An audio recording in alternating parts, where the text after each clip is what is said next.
A very good morning to one and all. In the last lecture, we were discussing about the internal database structure. In the last lecture, we are discussing about the internal database structure.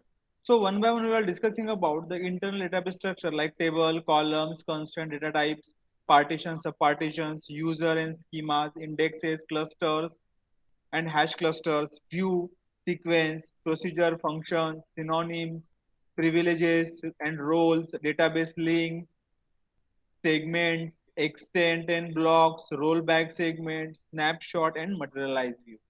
So in the last lecture, we are discussing about the table, columns, and data types. So how we can create a table? What are the columns? What are the rows? What are the data types? Different data types of the column. What are the description of that particular column we are discussing in the last lecture. Then we are discussing in the temporary tables constraint, various constraints that we were discussing in the previous lecture. We are taking an example how to create a constraints of that particular table. Then we can have the partition and subpartitions. So the partition and subpartitions is also we are discussing in the previous lecture.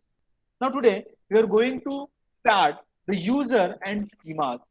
The user and a schemas. These are the next elements of the internal database structure, that is the user and schemas. So the user and schemas, a user is not a physical structure in a database, but it does not have important relation, but it does have important relationship to the object in the database called a user owns database object. So the user account, we can have create our own user account, but this user account is not an physical structure, but is existent, but is important in relationship to the object is have we have the importance of the relationship we have. So we can create a user own database object, like we have the by default user, that is system, and whose password is tiger. So we can have create our own users object by using this user command. We will have the example of this, how we can create a user. So let's be discussing this first, then I am giving the example how we can create a user. When we create an object in the database, the object are created under user account. Definitely. Whenever we have create an object in our database. Now, our database name is a system. So in that database name, we have to create an object, and this object is nothing but the user account. This object is in the under of the user account. So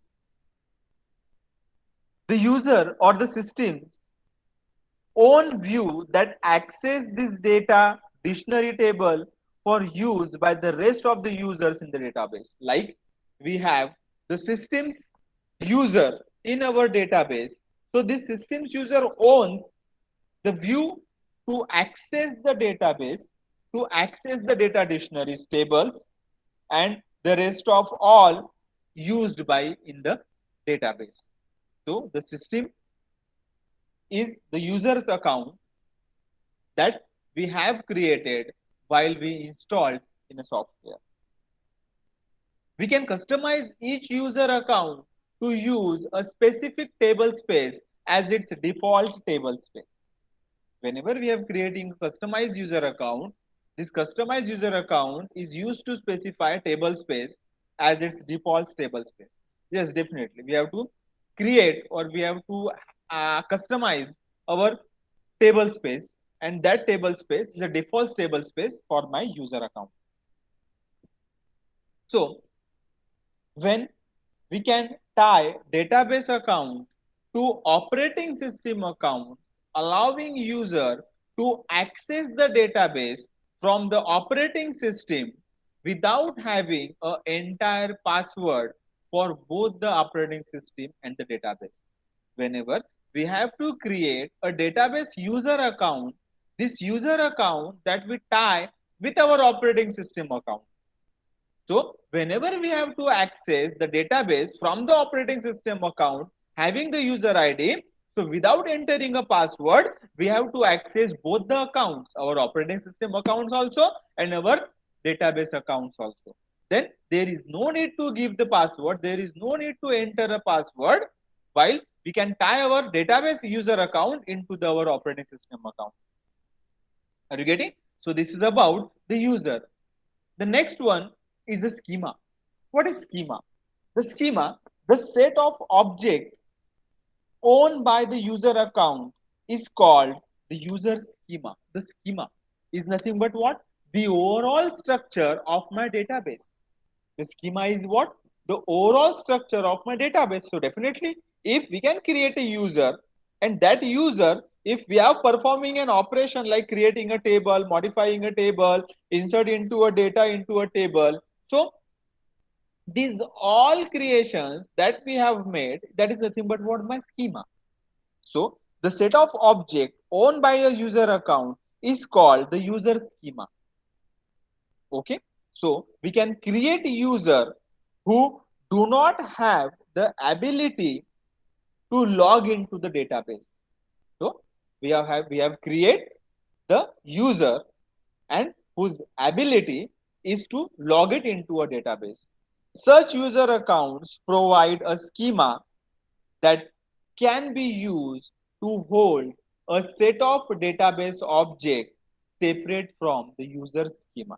So such kind of account which is have not logged into the database, such kind of account, such kind of schema is hold the set of operators from the other schema. So that is we have tell about the other schema.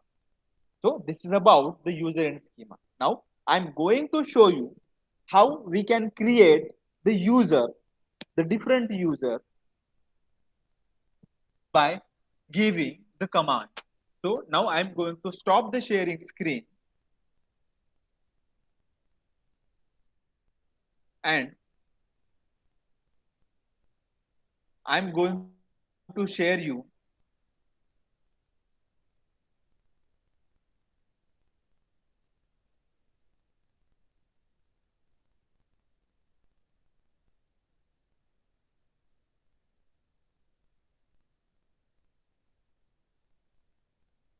now I'm going to share you the oracle, the practical orientation of this, how to create a user. So let's go. I'm sharing the screen of my SQL command prompt. So I hope you all are seen my screen that I have shown to you on your screen. So now I'm going to give you the command of how we can create our own table. First of all, I'm going to log out from this. That's why I'm previously tell you what are the users account. So I'm log out. Now again I'm going to click on the login. That login, I'm typing the username. So this username is a system. So system is what? My user account. By default user account, that when I installed in Oracle into my system, that time only I give the user name is a system, and I'm going to give the password is Tiger. And then this is the by default username and password that is created when we have installed our software into our system. Then I'm going to log on. So after login, I'm going to use the command prompt and write down a query. Like what query? The query is like this: create user and give the username. Create user and we have to give the username. So I'm giving the username is Roshan. Okay, and space identified by. So identified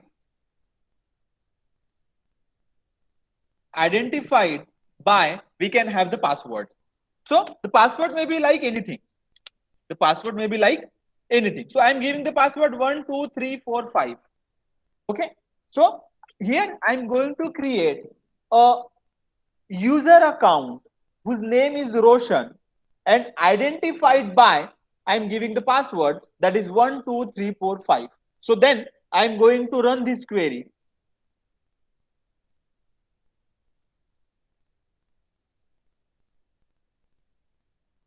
Okay, the password is not only in number.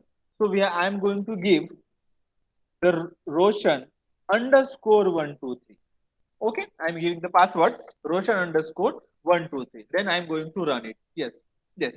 So user is created. So here I'm going to create a user. I'm going to only create a user. Okay. After creating a user, I have to give the grants and permissions and privileges to that user. In the further elements, we have the element of internal data structure is the privileges, grants, and permission. In that topic, I am going to discuss you what kind of grants, what kind of permissions that we have giving to user account. But until you can you can have this how to create a user account. Now I am going to log out, and again I am going to log in. Now I am going to write the username which I have given, that is the Roshan, and the password is what? The Roshan underscore 123. Here I am going to log in.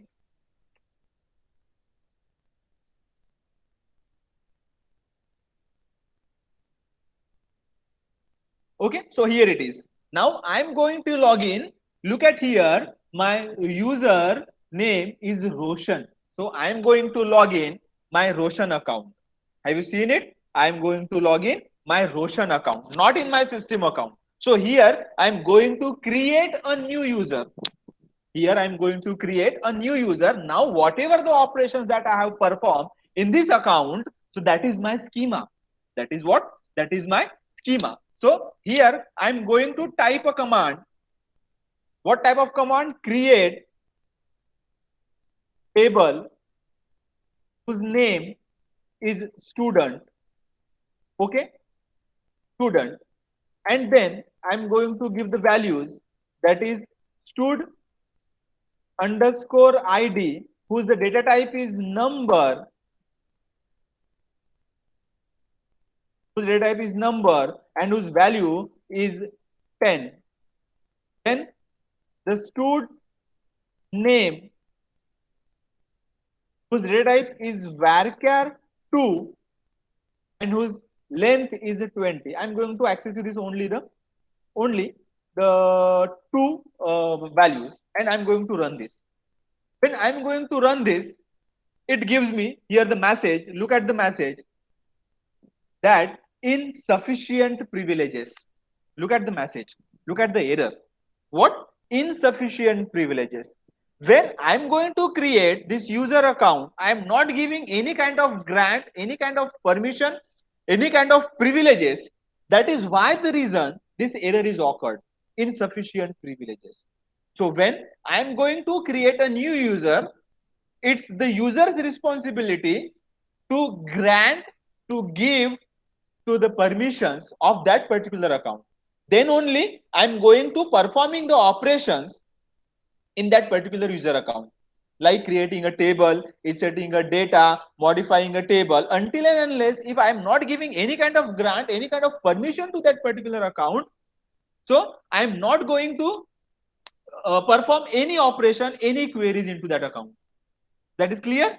So now I am going to again log out this, and when in the further lecture, if I am going to give you the lecture or discussion about the privileges and the permission and roles, then only I am giving you the permission and the role to the Roshan account.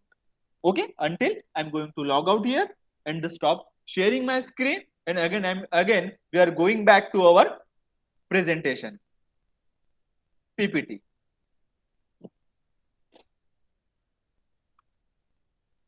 So here it is. We can come back to our PPT.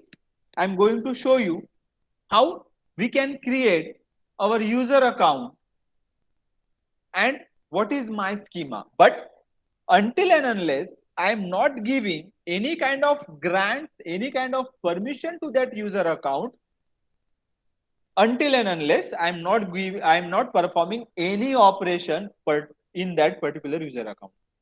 Okay. So the next one is indexes. The next element of internal database structure is the indexes. So indexes means what? So indexes gives me in a Oracle to find a data. In a Oracle, if we have to find a data, so each row in each table is labeled with a row ID. Whenever you have to find out data in Oracle, so in that Oracle, when we have inserting a data into a table, so the data in each row and in each table, we have assigned a row ID to that particular row. This row ID tells the database exactly where my row is located in the database. So this row ID gives me the exact location.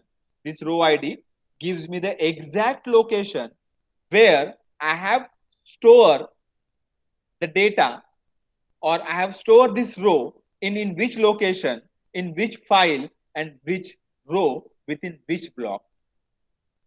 So an indexes is a database structure used by the server to quickly find out a row in a table. So what we are giving? We are giving the indexes. We are giving the index to each row of database where our server is quickly find out the row table or the row in a database. So there are different three types of primary indexes are there. The first one is a cluster index, second one is a table index, and third one is a bitmap index. So what is indexing? So indexes is what we are giving the each row, we are assigning a index value. By this index value, my database structure is used to find out the row in a table quickly.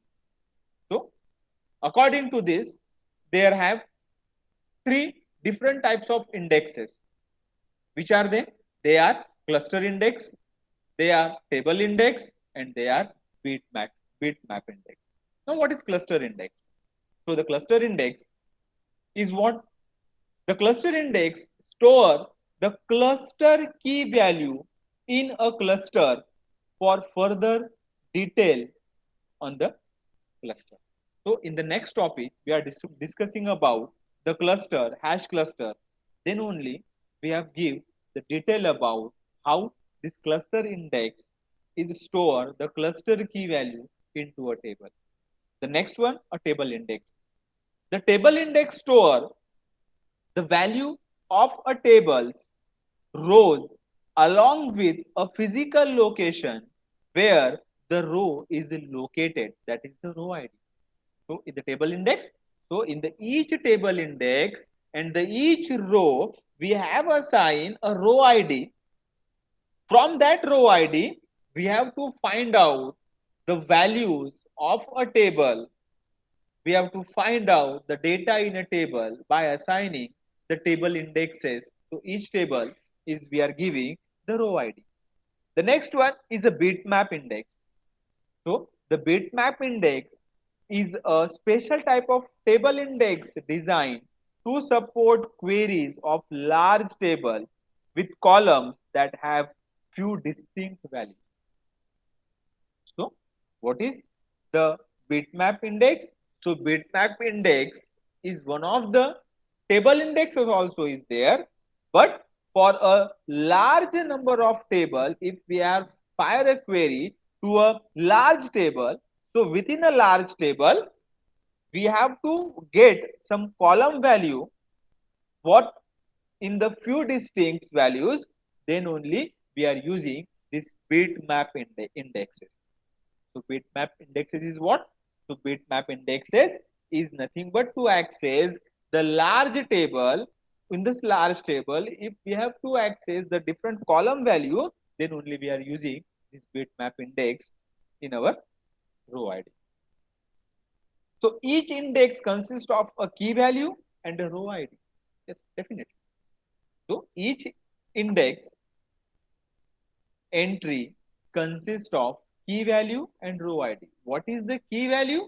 And we are assigning the row ID to that particular row. So that is the entry point of entry index consists of my values. So we can index a single column or a set of columns. Whenever we have to assign a row ID or the key value to my column, so this key value that I have to assign, this index I have to assign is a single column or a set of columns. When a query access the index, it find the index entry that match the query criteria. If we are performing a query and we are have assigning the query clause that find the name of the student whose roll number or student id is 3. So the student id is 3 is what? This 3 is assigning as a row id, and by according to that row id we have to get the value of that particular index and get the data of that particular index. I'm giving the example after completion of this index. So the indexes both improve performance and ensure uniqueness of a column. What we are giving in the indexes, we are giving the performance and the ensure uniqueness of a column. It gives me the uniqueness of my column and it perform and is improve the performance.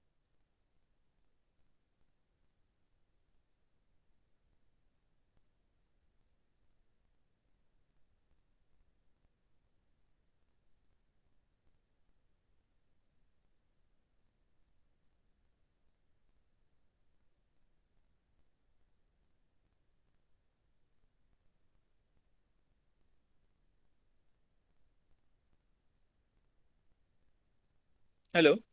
I think the system is going to log out. Just wait a minute. I'm going to start again. Due to some network issue, my laptop connection is loose.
Wait a minute. Wait a few minutes. I'm going to connect my laptop with the Google Meet.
Just minute है, ये connect नहीं हो रहा है।